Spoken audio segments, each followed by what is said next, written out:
ఏవండోయ్! ఈరోజు మన ఛానల్ కోసం రాసిన మరో కథ 'పెళ్ళిముడి' అండి. ఈ కథను కూడా ముందరి కథల్లాగే ఆదరిస్తారని మనస్ఫూర్తిగా కోరుకుంటున్నానండి. దయచేసి కథ నచ్చినట్లయితే ఛానల్‌ని సబ్స్క్రైబ్ చేసుకొని ఒక చిన్న లైక్ చేసి చూడండబ్బా! మరింకా కథలోకి వెళ్ళిపోదామా? సాయంత్రం సమయం 8:40 అవుతుంది. సిటీ చివర్లో ఒక చిన్న ఫంక్షన్ హాల్‌లో బయట 2 అందమైన ఫోటోలు తమ పెళ్ళికి అందరూ ఆహ్వానితులే. ఇట్లు వరుడు వేణు, వధువు మంజుల అంటూ స్వాగతం పలుకుతున్నాయి. ఫంక్షన్ హాల్ లోపల కొన్ని గంటలలో జరగబోతున్న పెళ్లి హడావుడిలో ఉన్నారు వధూవరుల తల్లిదండ్రులు. మరోవైపు రిసెప్షన్ స్టేజ్ మీద 5 అడుగుల 6 అంగుళాల ఎత్తులో ఆజానుబాహుడిలా కాకపోయినా మంచి అందగాడిలా వేణువు ఉంటే, 5 అడుగుల 3 అంగుళాల ఎత్తులో తెల్లటి మేనిఛాయతో, నడుము దాటిన నల్లటి కురులతో, శంఖం లాంటి చెవులతో, ఆమెలో వంక వెతకడానికే ఒక గంట పట్టే అంత అందంతో, ఆ అందానికి తోడు ఎర్రటి చీరలో తెల్లరాళ్ళ జ్యువెలరీ సెట్‌తో ఆ రాత్రి పెళ్లి చూడడానికి నేలకు దిగి వచ్చిన దేవకన్యలా ఉంది మంజుల.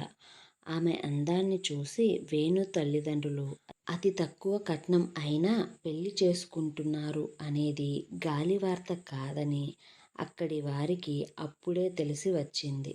వేణు ఒక అకౌంటెంట్, తల్లిదండ్రులకు ఒక్కగానొక్క కొడుకు. వేణు తల్లిదండ్రులు కొంచెం డబ్బు మనుషులు.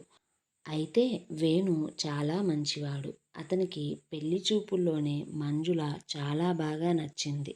దాంతో కొడుకు ఇష్టాన్ని కాదనలేక, పైగా మంజుల అందం చూసి తక్కువ కట్నం అయినా వారు పెళ్లికి ఒప్పుకున్నారు. మంజుల రమేష్, గిరిజ రెండవ కూతురు. ఉన్నంతలోనే రమేష్ ముగ్గురు కూతుళ్లను మంచిగా పెంచి చదివించి మంచి బుద్ధిని, గుణాన్ని ఆస్తిగా ఇచ్చాడు. స్టేజ్ మీద ఉన్న కూతురి సంతోషం చూస్తూ గిరిజ మురిసిపోతూ ఉంటే, రమేష్ కూతురి సంతోషం వెనుక దాగిన బాధను చూస్తూ ఏమీ చెయ్యలేక వస్తున్న బంధువులను మర్యాదగా రిసీవ్ చేసుకుంటున్నాడు. స్టేజ్ మీద ఉన్న వేణు ఫోటోల కోసమని, వచ్చిన వారికి పరిచయం చేయడం కోసమని మంజులను పదే పదే ముట్టుకుంటుంటే, అతను ముట్టుకున్న ప్రతిసారి ఆమెకు వారం రోజుల క్రితం తన జీవితంలో జరిగిన చేదు సంఘటన గుర్తుకు వస్తుంది. అయినా మంజు వేణు మంచితనాన్ని తలుచుకొని వేణు లాంటి భర్త దొరికినందుకు సంతోషపడుతుంది. రిసెప్షన్ అయ్యి పెళ్లి మండపం మీదకు వెళ్ళడానికి రెడీ అవ్వడానికి ఎవరి గదికి వారు వెళ్ళగా మంజులను అక్క ప్రభ, చెల్లి మాధవి రెడీ చేస్తుంటే, మంజుల దిగులుగా ఉన్న ముఖాన్ని చూసిన ప్రభ, ఎందుకు ప్రతిసారి దాన్ని తలుచుకుంటావు మంజు? అది నీ జీవితంలో జరిగిన ఒక విషాద సంఘటన. అలాంటి దాన్ని గుర్తు చేసుకుంటూ నీ జీవితంలో మధుర జ్ఞాపకమైన పెళ్లిని, అందులోని ఆనందాన్ని పొందలేకపోతున్నావు. మంజు, నేను చెప్పేది విను. వేణు లాంటి అబ్బాయి దొరకడం నీ అదృష్టం. తనని బాధ పెట్టకు.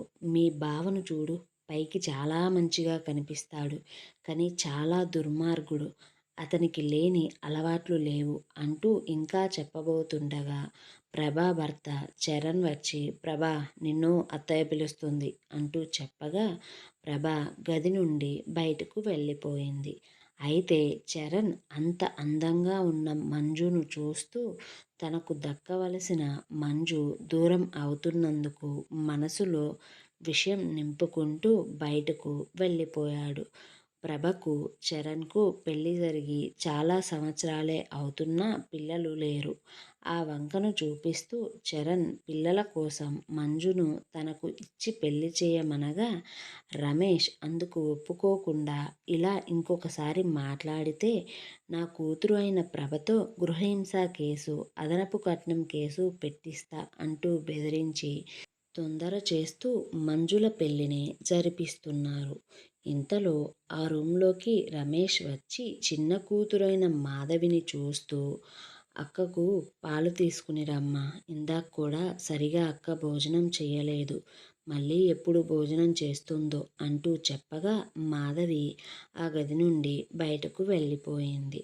దాంతో మంజుల తండ్రి దగ్గరకు వచ్చి, నాన్న, మామయ్యకు అత్తయ్యకు వేణు నిజం చెప్పాడు అని మీరన్నారు. కానీ నాకెందుకో నమ్మాలని లేదు నాన్న. అందుకే నేను వారితో నిజం చెప్తా.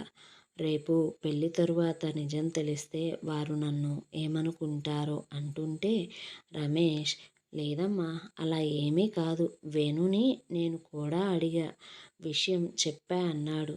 నీతో కూడా ఆ విషయం మాట్లాడాడంట కదా. అయినా చేసుకునే వేణుకే నిజం చెప్పావు. ఇక ఇందులో నువ్వు నేను దాచేది ఏముంది చెప్పు. ఇక నువ్వు అతిగా ఆలోచించకు అంటూ కూతుర్ని ఊరుకోబెడుతూ, అయినా మంజు, నువ్వు కడిగిన ముత్యానివే. ఆ దేవుని చల్లని చూపు నీ మీద ఉంది కాబట్టే సకాలంలో అలాంటి దుర్మార్గుల నుండి తప్పించుకున్నావే. దేవుడే వచ్చి నిన్ను కాపాడాడు. లేకపోతే ఇలాంటి ఘోరం జరిగేదో ఏమో అంటుంటే మంజుల కోపంగా, ఆ దేవుడు నా వైపే ఉన్నాడు కాబట్టి సరిపోయింది నాన్న.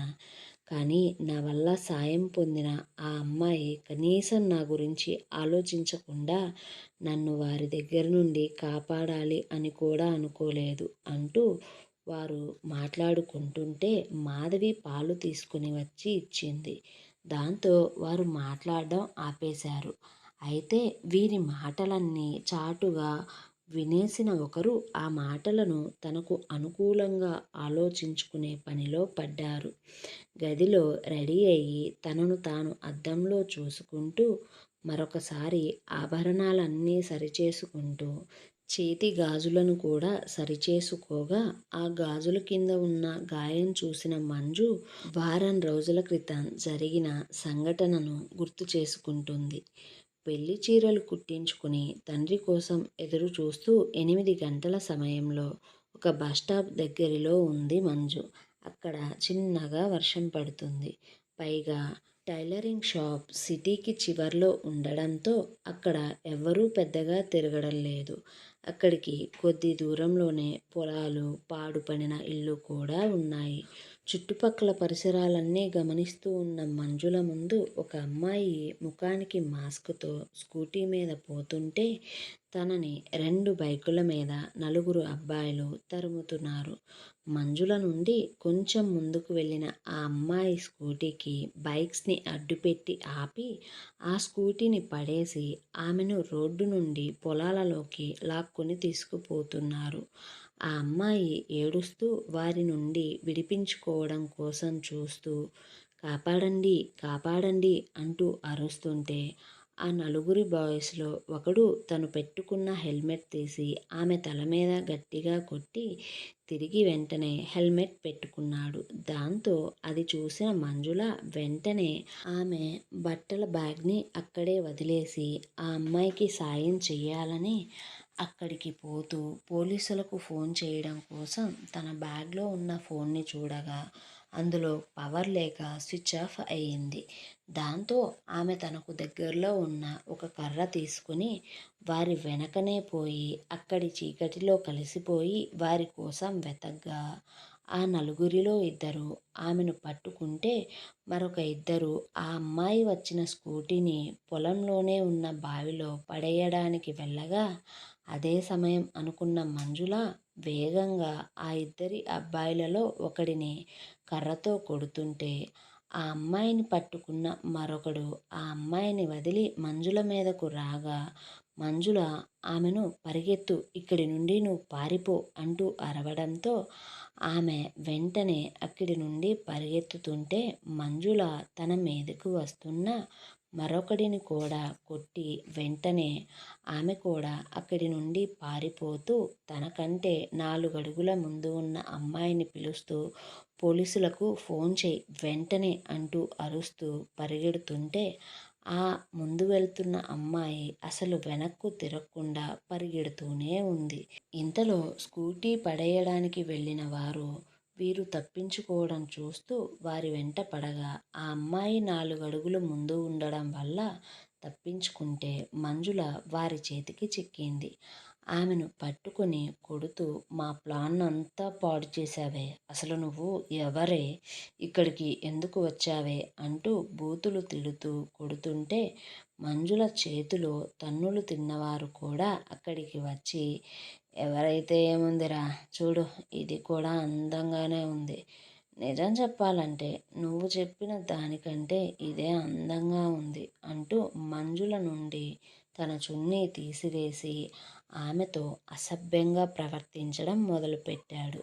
మిగిలిన వారు నవ్వుతూ, అరే అయితే దీనిలో మాకు వాటా కావాలి అంటూ అడగ్గా, ముందు నేను ఆ తర్వాత మీరు అంటూ మంజులను ఎటూ తప్పించుకోనివ్వకుండా చూస్తూ మంజుల చేతి మీద కాలు వేసి బలంగా తొక్కుతూ ఆమెను ఎక్కడ పడితే అక్కడ అసభ్యంగా తాకుతూ నీచంగా ప్రవర్తిస్తూ ఆమెను పొందడానికి ప్రయత్నిస్తుంటే మంజుల తన సాయశక్తుల వారి పనులను ప్రతిఘటించడం చూసిన వారు కోపంతో విచక్షణారహితంగా ఆమెను గాయపరచాలని చూడగా మంజుల అప్పటికే వారితో పోరాడి అలసి స్పృహ తప్పి పడిపోయింది.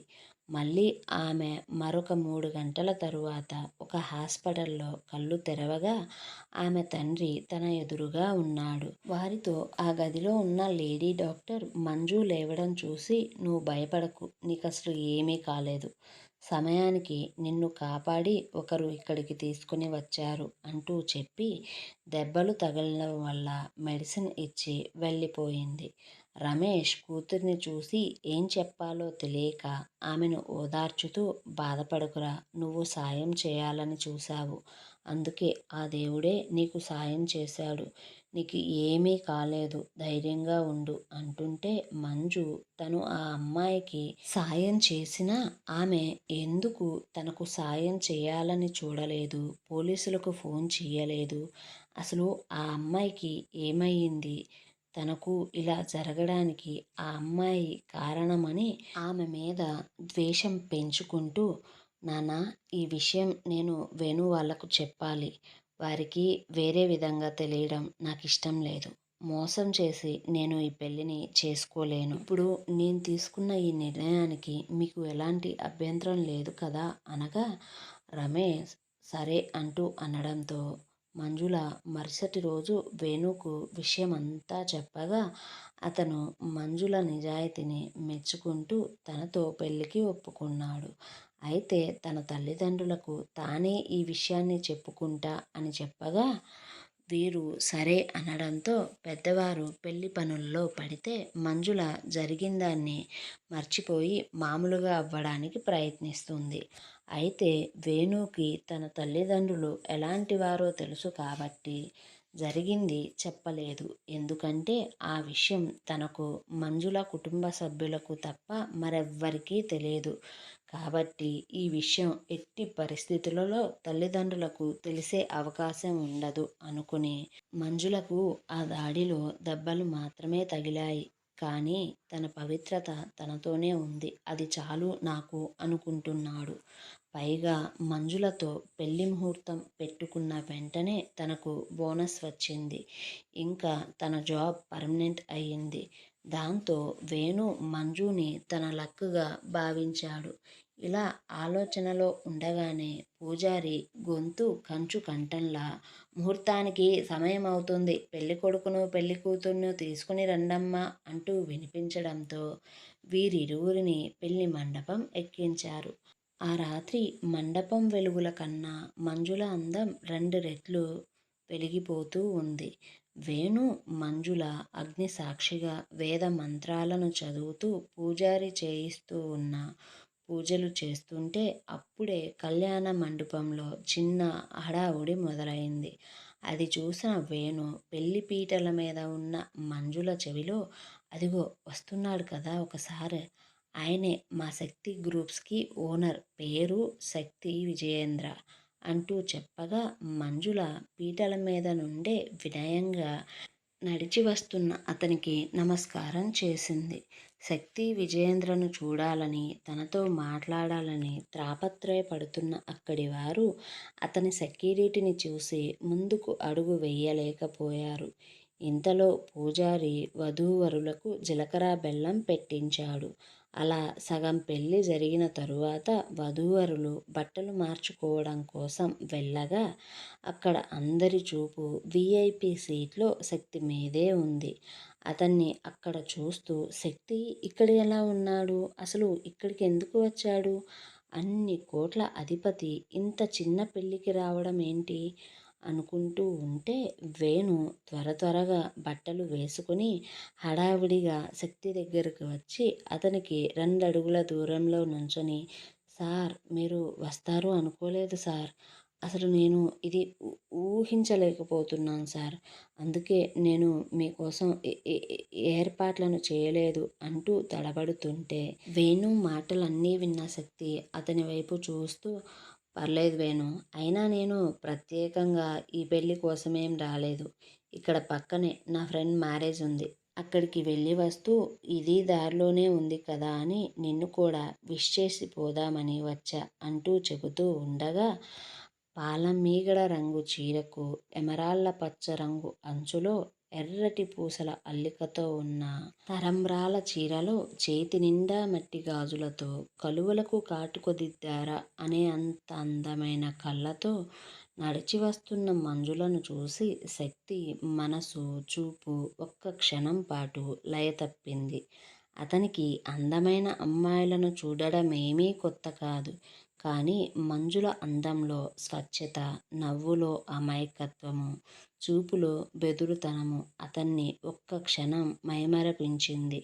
ఇంతలో వేణు మంజులను శక్తి ముందుకు తీసుకుని వచ్చి ఆమెను పరిచయం చేయగా శక్తి వారిద్దరి వైపు నవ్వుతూ చూసి తన పక్కనే ఉన్న పిఏ వైపు చూడగా పిఏ తనకు సూట్ కేస్ ఓపెన్ చేసి 50 లక్షలు విలువైన ఫ్లాట్ని, దానికి సంబంధించిన పేపర్లను శక్తికి ఇవ్వగా వాటిని శక్తి వేణు చేతికి ఇచ్చి this is your marriage gift అనగా వేణు వాటిని తీసుకుని ఎంతో సంతోషంగా థ్యాంక్స్ చెప్పగా మంజుల మొదటిసారి శక్తిని ఆశాంతం చూస్తూ అతని కళ్ళతో అరక్షణం చూపు కలిపి కృతజ్ఞతగా చిన్న నవ్వు నవ్వింది.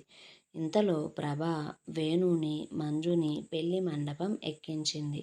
అలా మాంగళ్య పూజ చేసి వేద మంత్రాల సాక్షిగా వేణు మంజుల మెడలో తాళి కట్టబోతుండగా చివరి క్షణంలో వేణు తండ్రి గోపి ఈ పెళ్లిని ఆపండి అంటూ అరవడంతో ఒక్క క్షణం ఆ మండపంలో నిశ్శబ్దం ఏర్పడగా కవిత కొడుకు వేణు చెయ్యి పట్టుకుని మండపం నుండి కిందికి తీసుకుని వచ్చి వేణు చేతిలో తాళిని తీసి విసిరి కొట్టి ఈ పెళ్లి జరగదు అంటుంటే పెళ్లి పీటల మీద ఉన్న మంజుల జరిగిందంతా చూసి నిశ్చేష్టురాలైతే రమేష్ గోపి దగ్గరకు వెళ్ళి, బావగారు మీరేమంటున్నారు? మీకు కట్న కానుకలలో ఏ లోటు చేయలేదు కదా, మరి ఎందుకు చివరి క్షణంలో పెళ్ళి ఆపుతున్నారు? ఇలా చేయడం భావ్యం కాదు. మీ కాళ్ళు పట్టుకుంటా పెళ్ళిని ఆపకండి అంటూ, కావాలంటే మీ కాళ్ళు పట్టుకుంటా అంటూ పట్టుకోబోగా గోపి దూరం జరిగి పదరా వేణు అంటూ వేణుని తట్టి పిలవగా తల్లిదండ్రులు చేసిన పని నుండి అప్పుడే తేరుకున్న వేణు, అసలు ఏంటి నాన్న ఇది, మీరేమనుకుంటున్నారు, మీకన్నా తెలుస్తుందా లేదా అంటుంటే వేణు తల్లి కమల వేణు చెంప పగలగొట్టి, అసలు ఇలా ఎలా మోసం చేశావురా మమ్మల్ని, ఒక చెడిపోయిన దాన్ని మెడలో తాళి ఎలా కట్టాలి అనుకుంటున్నావు నువ్వు, ఇలాంటి దాన్ని ఇంటికి కోడలిగా తెస్తే మన గౌరవం ఏం కావాలి, నీకేం తక్కువని ఇలాంటి దాన్ని నువ్వు ఏరుకోరి పెళ్లి చేసుకోవాలి, నువ్వేమన్నా సంఘ సంస్కర్తవి అనుకుంటున్నావా అంటుంటే పెళ్ళికి వచ్చిన వారు అందరూ నోరు పెద్దదిగా పెట్టుకుని మరీ ఒకరి చెవురు ఒకరు కొరుక్కోవడం మొదలుపెట్టగా రమేష్ గిరిజ ప్రభలకు పరిస్థితి ఏంటో అర్థం అయ్యి వారి దగ్గరికి వెళ్ళి, అసలు ఇప్పుడు ఇలా ఎందుకు అంటున్నారు, మేము మీతో ముందే విషయం చెప్పాం కదా, అయినా నా కూతురేం చెడిపోలేదు, అలా అని ఎందుకు దాని జీవితాన్ని నాశనం చేయాలని చూస్తున్నారు మీరు అంటూ అనగా ప్రభ వేణు ముందు నుంచొని, నువ్వు విషయం నీ తల్లిదండ్రులకు చెప్పలేదా అంటుంటే వేణు తల అడ్డంగా తిప్పి, లేదు, వారికి ఇది తెలిస్తే పెళ్ళికి ఒప్పుకోరు, నాకు మంజు బాగా నచ్చింది, తన నిజాయితీ నచ్చింది, తనను వదులుకోవాలి అనుకోలేదు నేను, అందుకే పెళ్లి జరిగిన తరువాత చెబితే మా వారు ఏమీ చేయలేరు అనుకున్నా. కానీ ఇంతలోనే వీరికి నిజం తెలిసింది అంటూ తండ్రి అయిన గోపి వైపు తిరిగి, నాన్న, మీకు ఇది ఎవ్వరు చెప్పినా సరే వారైతే మీకు అబద్ధమే చెప్పారు. మంజు చెడిపోలేదు. నేను ఆమెను పెళ్లి చేసుకుంటా అంటూ అనగా కమల కొడుకు ముందుకు వచ్చి నుంచొని, నువ్వు అలా చేస్తే నేను ఊరిపోసుకుని ఇక్కడే చస్తారా అంటూ చెప్పగా గిరిజ ఏడుస్తూ, అలా అనకండి వదిన, నా కూతురి జీవితం పెళ్లిపీటల మీద పాడు చేయొద్దు అంటుంటే కమల, పాడైపోయిన దాన్ని కోడలిగా మేమెలా చేసుకుంటామనుకుని మాట్లాడుతున్నావు ఇలా అంటుంటే ఇంతలో ఆ మండపంలో మళ్ళీ వేదమంత్రాలు వినపడుతున్నాయి. మంగళ వాయిద్యాలు గట్టి మేళం మోగుతున్నాయి.